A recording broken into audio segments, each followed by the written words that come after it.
Christmas cards, and here are a few for you. These are 10 that I've recorded, and I'm actually going to show this little snowman. Now, many years ago, 1995 in fact, this little book was published in Netherlands, and it was written to try and show how to use encaustic art in the earlier days. And I did these candle cards for festive things, and also the snowmen. So, in thinking about Christmas, I revisited this little book, and here we go. Now, this is a little time lapse, and the reason for this is just to show you and save you watching the whole thing if you already know how to do it. So you could just watch this little bit and think, oh yeah, I got all that, right, carry on, and off you go. You don't have to watch anymore.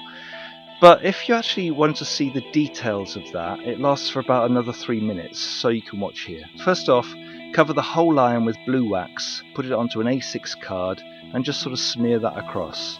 Then take some tissue, make it into a point, and start rubbing that wax away whilst it's still warm.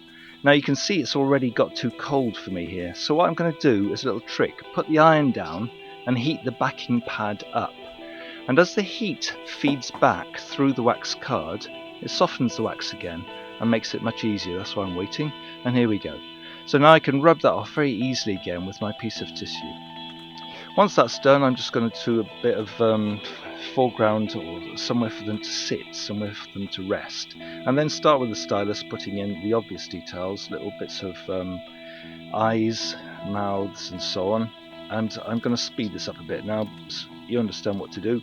The stylus drawing tip is what I'm using. I'm putting on all the normal things that you'd think of for snowmen, like gloves, and then cleaning the tip before I change colour and put on some scarves. Red scarves, nice Christmassy colour, nice and warm for those cold little snowmen. And then, oh, what about a hat? So hat for the big one and a hat for the little guy. I changed that later on to a bit of silver. And then I thought I'll go down the edge and get rid of some of this sort of blank space. So I made a mistake there, so go back. You can always change things with encaustic art. Well, you probably already know that. Do the other side. And then when you've done that, I thought, well, I could line it with silver with the stylus. So here I am, just using silver wax on the stylus and following those lines that the iron edge made. You could elaborate this as much as you like. Little spots of white, obviously spots of white are good for snow. And so here we go, and I did this all over, just dabbing very lightly with the stylus, and then a few little accoutrements in the edge to tie in with the red scarves.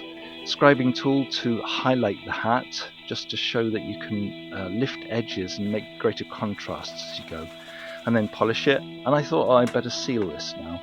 But before I did that, I wanted to put an edge on it.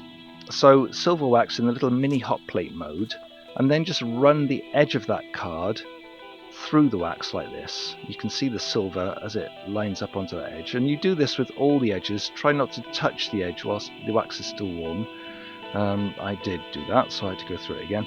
Just do it all the way around, and then having polished it, it's time to put a bit of sealer onto a pad. Now I used to use a brush for this, but I realised that using a tissue is much better, and it's actually better to use a cloth if you're going to do more than a little bit. So first of all, just smear the sealer all over the card, and then the trick is to do this dabbing, because what that does is it breaks up the eye, and it looks non-reflective almost when it has dried off. You don't get lines from brush marks and so on. You can see there's no lines from the sealer. So that's a little snowman scene, and happy Christmas to you. There's more to come. Bye bye.